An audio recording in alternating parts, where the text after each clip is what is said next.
Bernard de Montréal, la genèse du réel. Chapitre 30. Les forces politiques et la fin du cycle.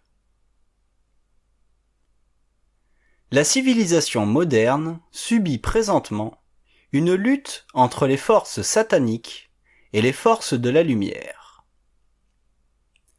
Ce que l'homme vit sur Terre reflète ce qui se passe dans les sphères invisibles de la réalité.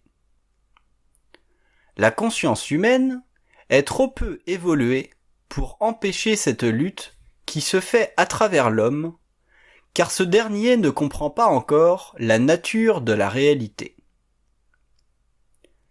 Totalement ignorant de l'organisation invisible des mondes, il ne peut voir la relation entre le plan matériel et les plans subtils qui le manipulent. L'homme a l'impression d'agir seul sur la planète, lorsqu'en fait, sa conscience est habitée. Ceci constitue le plus grand mystère de la vie humaine inconsciente sur Terre pour le moment. Cette condition durera encore plusieurs siècles, car l'évolution de la conscience de la Terre est encore directement reliée à l'évolution de la conscience individuelle de l'homme. Ce n'est qu'au cours des siècles futurs qu'il réussira à se libérer intérieurement de l'habitation de son mental par des forces anti-homme et anti-vie. La politique de la Terre est une politique progressive et retardataire à la fois. Les forces politiques de la planète seront confrontées à un pouvoir politique créatif absolu à la fin du cycle, dans le but de normaliser les forces sociales des nations et de mettre fin aux conflits incessants qui ont marqué l'histoire de l'homme depuis le début de l'involution. Le temps viendra où les hommes politiques, responsables de la destinée des nations, comprendront la réalité cosmopolitique des sphères. Cette expérience sera une grande révélation pour ces hommes et leur gouvernement. Ce sera aussi un grand choc, car les hommes politiques doivent prendre conscience de leur grande responsabilité vis-à-vis des peuples qu'ils dirigent, et cette responsabilité n'est pas encore conscientisée dans leur mental. La conscience de l'humanité sera ajustée lors de son contact avec des êtres appartenant à d'autres systèmes d'évolution. Cet ajustement ne se fera pas sans d'énormes changements dans la vie des peuples, puisque toute transformation d'une conscience planétaire crée dans la vie même de cette planète de grands bouleversements à la mesure de l'inconscience de la race. La race humaine, malgré les exploits de sa technologie moderne, doit retrouver le sens de son évolution, et rien ne pourra changer cette condition.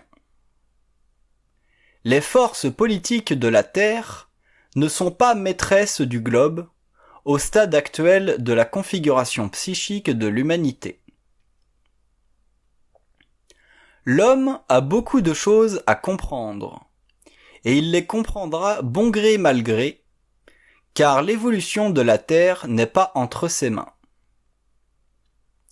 Le phénomène OVNI ne représente que la partie évidente de cette grande transformation mondiale, et l'homme verra parfaitement à travers cette expérience qu'il ne suffit plus d'interpréter la réalité à sa façon pour en extraire des illusions séculaires interminables. Un jour, l'humanité se rendra compte du jeu des idéologies imposées à sa conscience, et les chefs de l'humanité seront confrontés à des décisions dont ils ne pourront plus retarder l'échéance. La politique future de l'humanité sera surveillée de près par des forces qui pourront à volonté s'interposer dans les décisions politiques majeures des grandes nations. Cette surveillance constituera la première grande sauvegarde contre les abus irrationnels de certains chefs ou de certaines organisations puissantes qui n'ont de conscience que pour le profit politique ou économique de leur pouvoir aveugle. L'humanité doit être orientée créativement dans son évolution, et cette orientation ne sera possible que lorsque les forces du pouvoir pourront être nourries à volonté par les forces occultes de la nouvelle conscience planétaire. Ni le communisme, ni le capitalisme, ni le socialisme ou d'autres formes de gouvernement ne pourront prendre avantage de l'humanité future à partir du moment où la planète sera mise en quarantaine par les forces électives du pouvoir parallèle. La prochaine évolution ne ressemblera en rien à l'involution, car le pouvoir de l'homme sera mesuré dans ses objectifs par le pouvoir occulte et éthérique de l'ordre nouveau. Les forces politiques du monde feront face à une puissante manifestation de ces nouvelles forces occultes sur Terre, et celles-ci affronteront autant le pouvoir temporel que le pouvoir spirituel des nations. Rien ne pourra résister à la nouvelle vague de vie qui viendra sur la Terre pour la relever de son ignorance. Au cours de l'évolution, la politique mondiale sera soutenue dans ses décisions par la puissante régence planétaire, dont la réalité confondra les hommes assoiffés de pouvoir et inconscients de l'esprit des nations et des hommes. La Terre n'appartient pas à l'homme. Elle fait partie d'une vaste configuration d'énergie en évolution, dont le but éventuel est d'affranchir totalement l'humanité de son passé expérimental, afin que l'esprit dans l'homme soit libéré des forces astrales de la mort qui ont dominé l'intelligence humaine durant l'involution. La fin du cycle sera témoin de la manifestation de forces que l'homme n'a connues que dans le lointain passé de ses âges.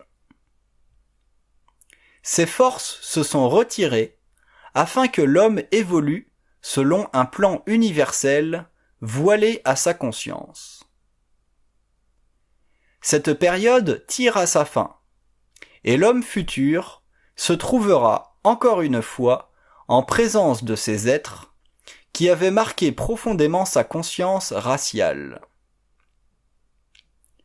Les temps ont effacé cette mémoire, mais l'avenir de la race sera encore une fois marqué par le contact entre l'homme et une forme supérieure d'intelligence dont il comprendra le rôle dans ce nouveau cycle. Comme l'humanité aura beaucoup évolué en conscience, elle se rendra compte que la vie terrestre ne peut être assujettie plus longuement à des divisions séculaires.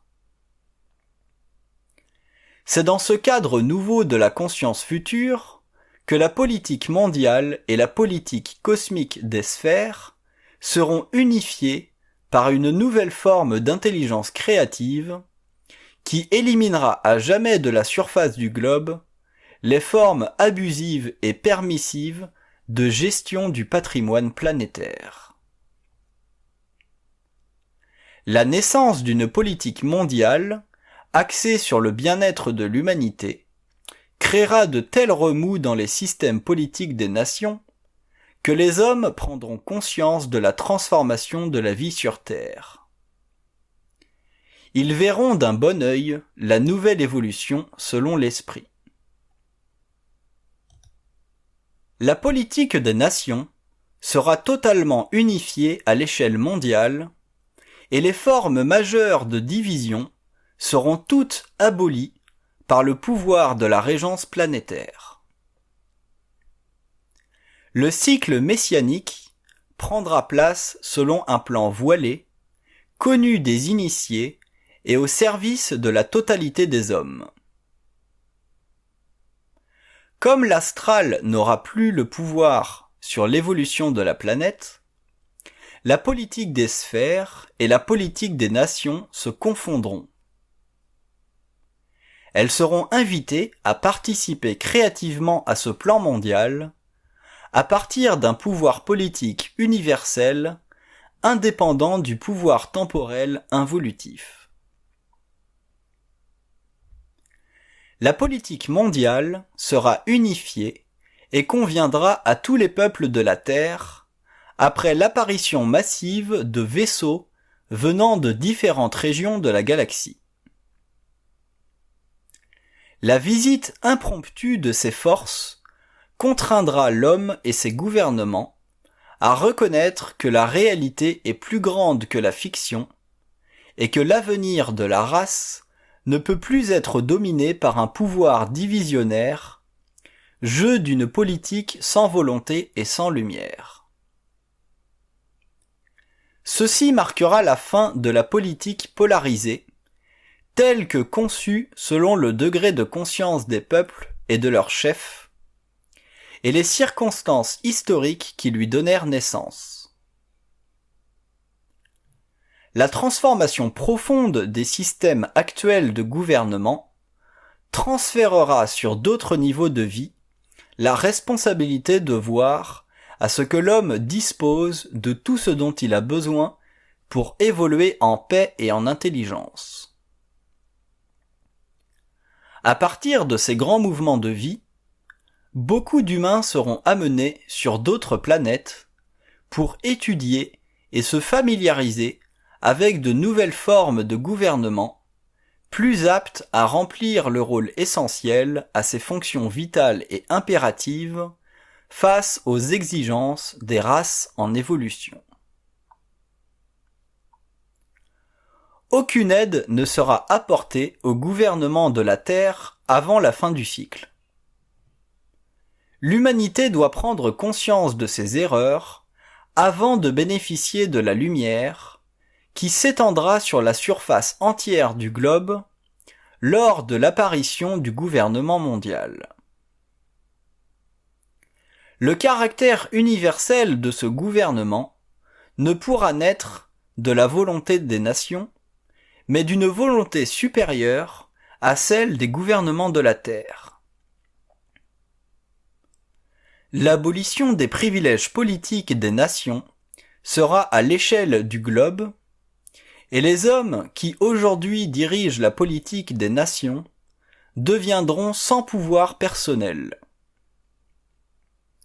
Le pouvoir dont ils jouiront fera partie d'une sélection admirablement établie selon les études avancées extraites de leur personnalité politique sur les vaisseaux qui afficheront leur présence dans le monde pendant une période suffisamment observée pour ne plus jamais laisser de doute dans la conscience de l'homme de l'énormité de l'univers et de la complexité de son organisation.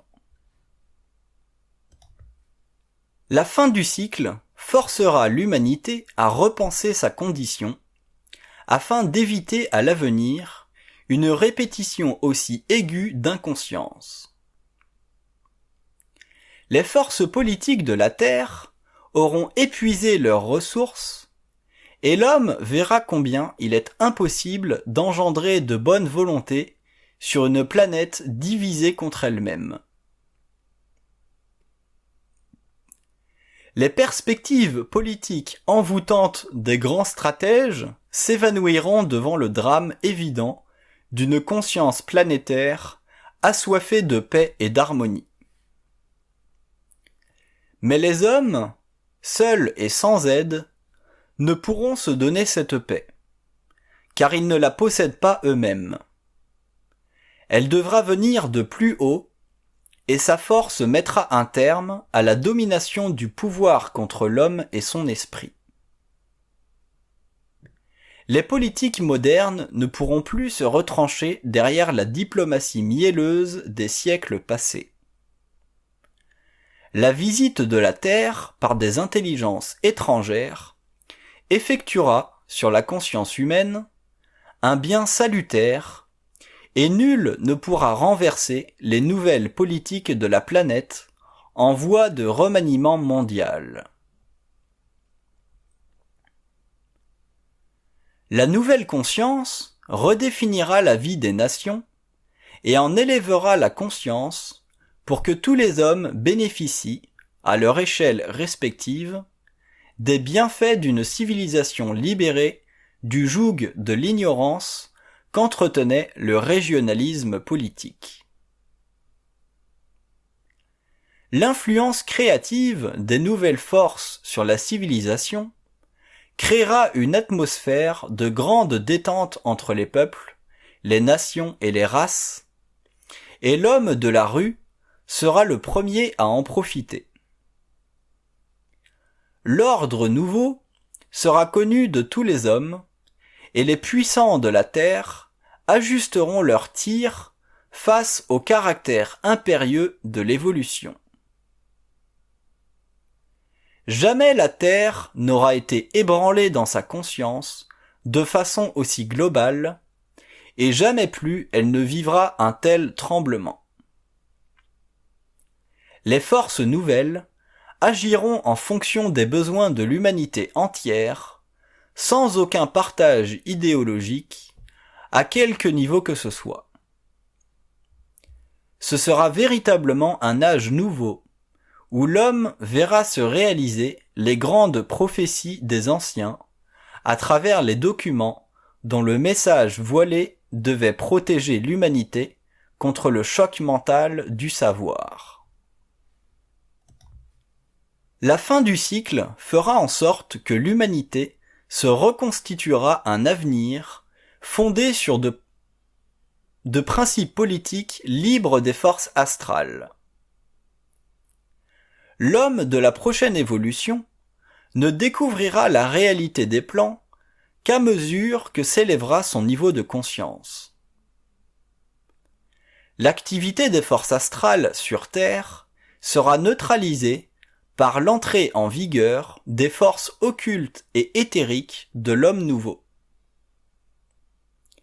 Ce phénomène humain engendrera de tels changements dans la vie politique que ceux qui, aujourd'hui, concertent consciemment ou inconsciemment avec les plans inférieurs pour le contrôle politique contre l'homme, se verront menacés de mort, car l'astral ne pourra plus les supporter dans leurs actions contre la présence de la nouvelle lumière.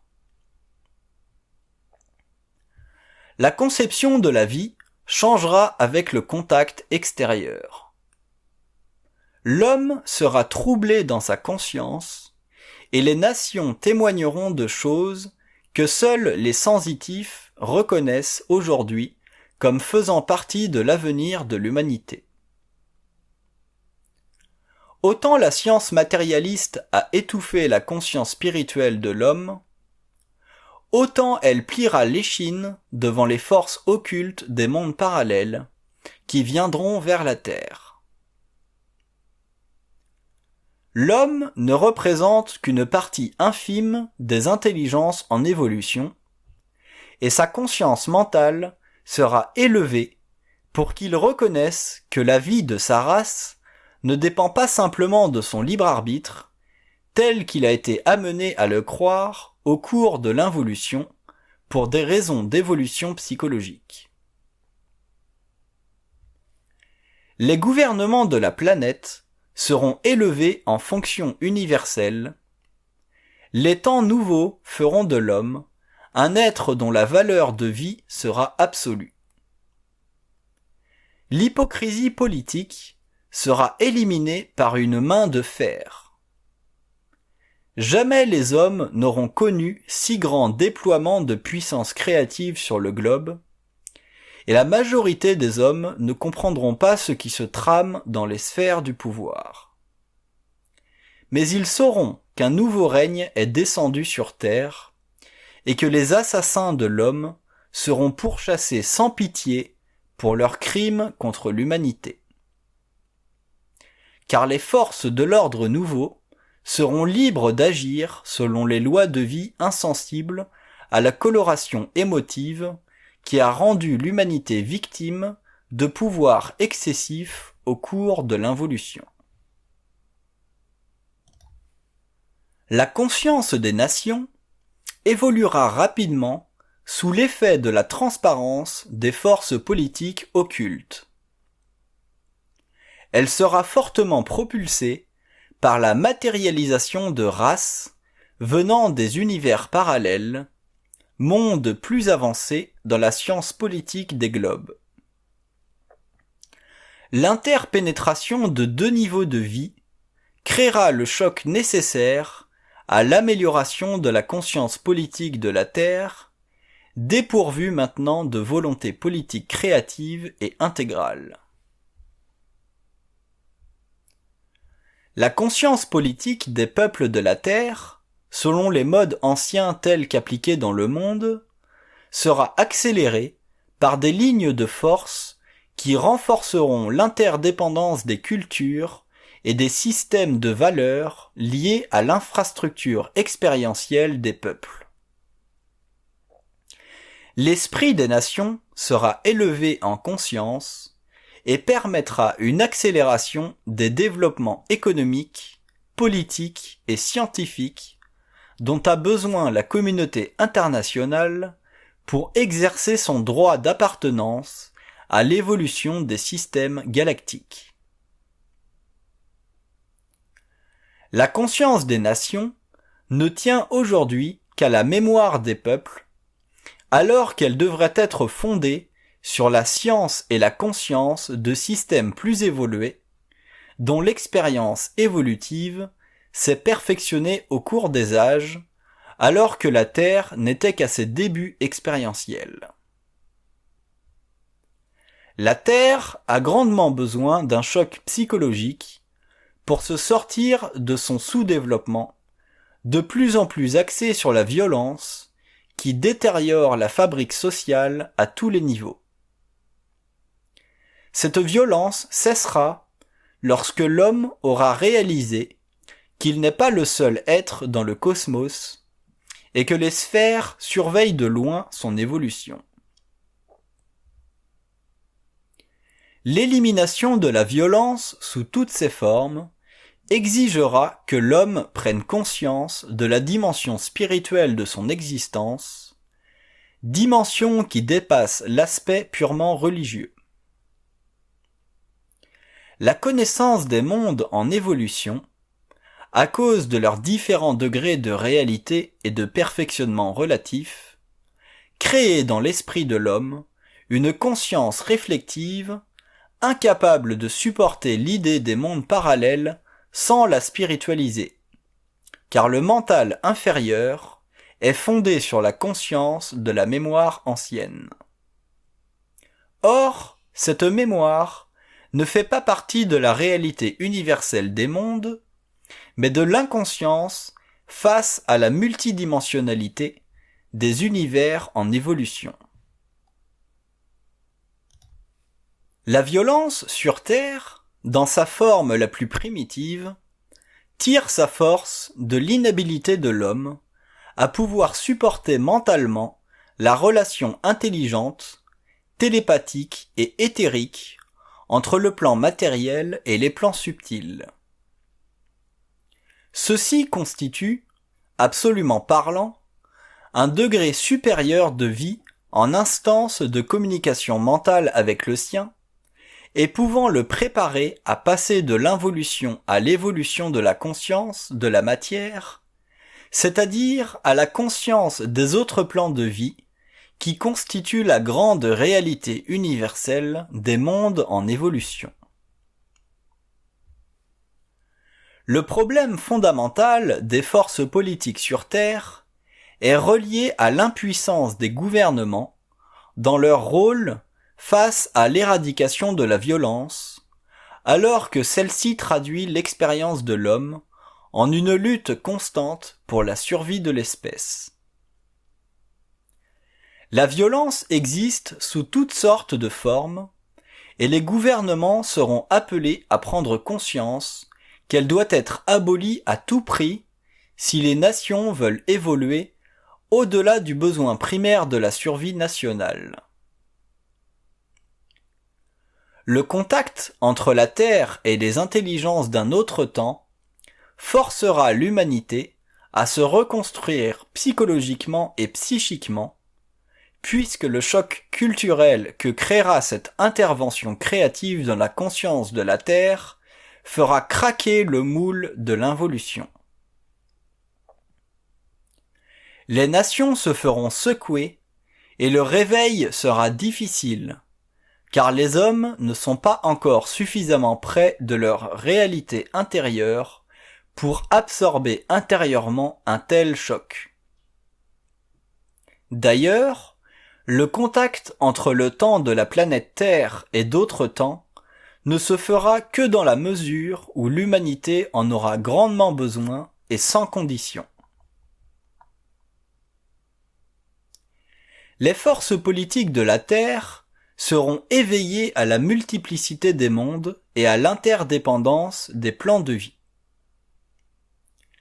Les progrès de la technologie interfèrent avec l'ordre cosmique des sphères. Tant que la situation n'aura pas atteint un degré de danger irréversible, le contact entre la Terre et les mondes parallèles sera retenu. La conscience de la Terre doit être élevée, car les hommes ne font pas simplement partie de l'évolution de la Terre, mais aussi d'autres systèmes parallèles, puisque l'univers est multidimensionnel. Cette réalité appartient à l'universalité des mondes et à la complexité des systèmes en évolution. Les âges de l'univers varient selon le taux vibratoire de la lumière et non selon une forme quelconque de linéarité conceptualisée par le mental inférieur de l'homme. La conscience est à la base de toute réalité, et les mondes qui ont différents niveaux de conscience ont aussi différentes perceptions du réel. Comme l'homme n'a pas encore découvert l'universalité des mondes et leur multiplicité d'intelligence, sa conscience en est grandement réduite.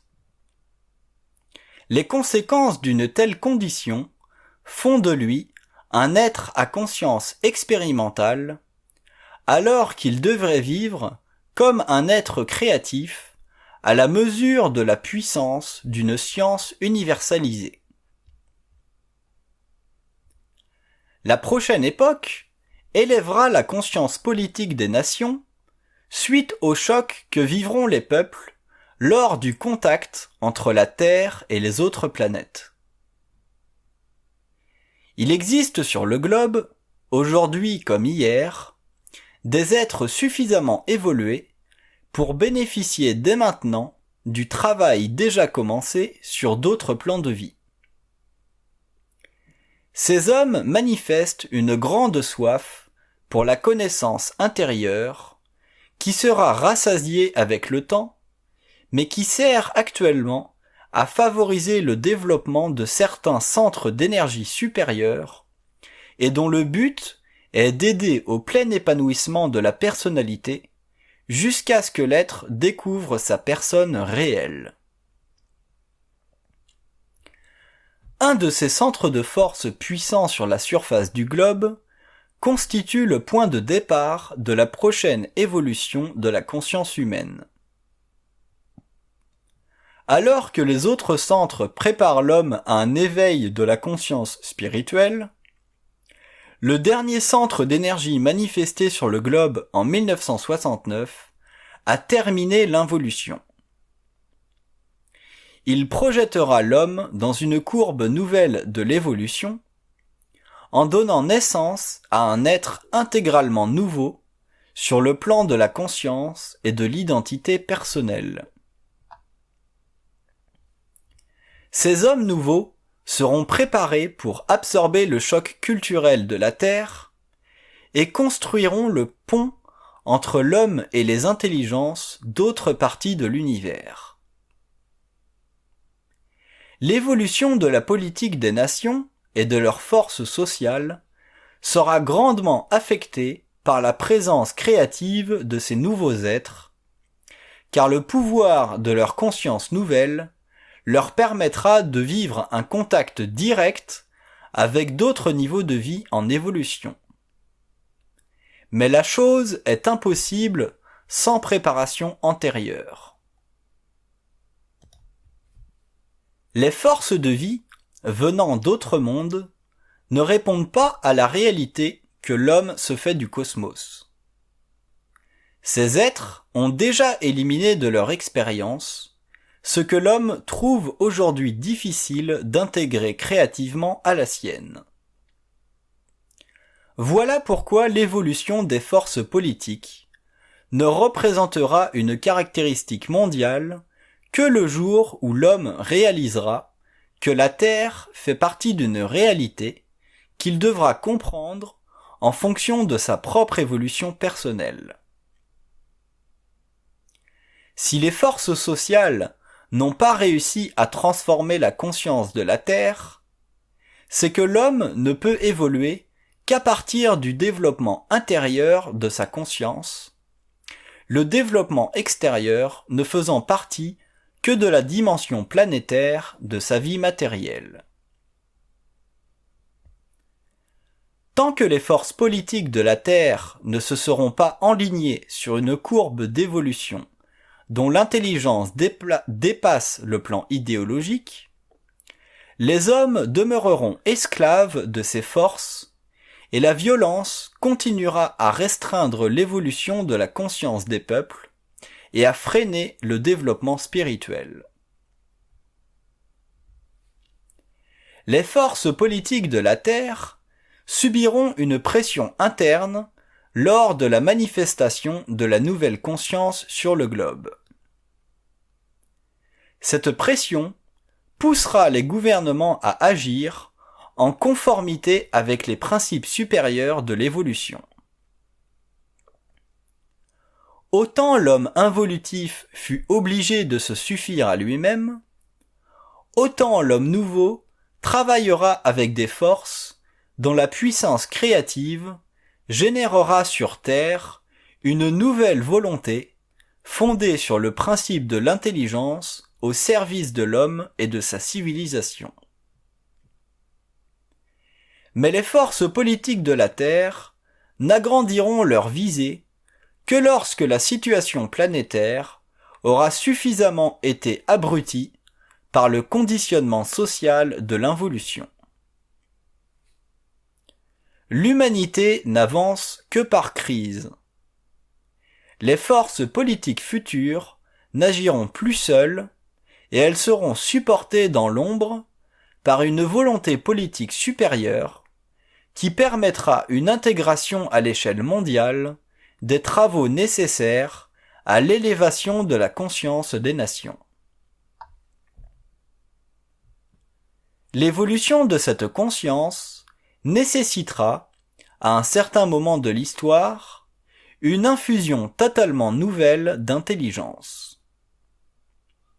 Celle-ci mettra un terme à l'abus de pouvoir et à l'insuffisance de la conscience politique qui a réduit l'humanité à une dimension matérialiste de vie à la merci de ceux dont l'activité politique ne représente que l'idéalisation du pouvoir. La volonté politique est essentielle dans le monde. Elle est à la base même du succès de l'expérience raciale ou multiraciale de la Terre. Sans volonté politique, les nations sont victimes des protocoles politiques qui ne sont qu'une forme démesurée d'impuissance à rendre public ce qui doit être rendu afin d'apporter des changements essentiels à l'évolution des nations et des groupes qui s'épuisent par l'inquiétante absurdité de certaines forces au pouvoir. Ceci changera avec l'arrivée des forces de la lumière dans l'arène des forces politiques, par le truchement des mécanismes occultes de la nouvelle conscience humaine. Autant les forces de la lumière durent demeurer dans l'ombre au cours de l'involution, autant elles feront face discrètement à la hiérarchie politique mondiale dans le but de lui infuser une nouvelle vision de cette science importante pour l'équilibre des forces sociales des nations en évolution rapide. Le contact entre l'homme et d'autres plans de vie obligera les forces politiques de la Terre à faire ressortir les éléments créatifs de la conscience humaine afin de mettre fin à l'absurde réalité de la pauvreté dans le monde. Les peuples de la Terre ont droit à la vie équilibrée dans la mesure où les forces politiques sont prêtes à leur fournir les outils nécessaires à une forme d'émancipation. Les forces n'ont aucun droit d'arrêter l'évolution des populations, sauf dans le but de les protéger contre certains effets nocifs à long terme que pourrait leur créer une proximité socio-culturelle trop ardente pour leur niveau d'expérience. Les forces politiques dans le monde convoitent plus le pouvoir pour le pouvoir lui-même que l'intérêt sans condition des peuples qui les ont élus ou auxquels elles ont arraché le pouvoir. La volonté politique fait partie de la conscience créative de l'homme et non de ses appétits. L'intervention dans le monde d'une nouvelle force créative inaugurera le règne de la politique des nations au lieu de la politique des sphères nationales qui, jusqu'à aujourd'hui, réduit cette science à des aspects sous-développés et dont les plus importants restent encore à découvrir. La politique des nations deviendra une réalité lorsque les bases financières et géopolitiques des sociétés modernes auront été transformées profondément jusqu'à en éliminer l'élément de prestige qui pollue la conscience de tous ceux qui devraient donner à leur nation le bénéfice de leur intelligence créative. La conscience politique des peuples grandira lorsque les dirigeants cesseront de se préoccuper seulement de leur territoire pour prendre en cause tous les territoires où réside l'homme en évolution. Toute forme de régionalisme ou de nationalisme politique risque d'atrophier la politique mondiale, car l'intérêt national ou régional devient un mode grossier d'élévation dans le pouvoir, sans plonger dans les grands fonds souterrains de la science et de la conscience politique. Les forces sociales n'exerceront leur présence créativement dans le monde que lorsque la conscience politique aura fait place à la politique de la conscience. Cette conscience politique détruit l'aspect créatif de la vie mentale de l'homme dans le domaine très vaste de l'expression géopolitique. Elle veut conditionner les hommes au lieu de leur donner les outils afin qu'eux-mêmes conditionnent leur environnement. Les forces politiques ont bénéficié d'un grand rôle dans le monde par l'impression qu'elles ont créée d'être au-delà de la masse, alors que la masse fait déjà partie de la substance psychique des nations dont est formée la conscience de la Terre. Pour que les forces politiques évoluent, il faudra que les individus qui en sont les chefs évoluent à leur tour et laissent derrière eux les attitudes anciennes d'une gestion politique prisonnière des gouvernements étouffés par les aspects territorialistes d'une politique dégénérative.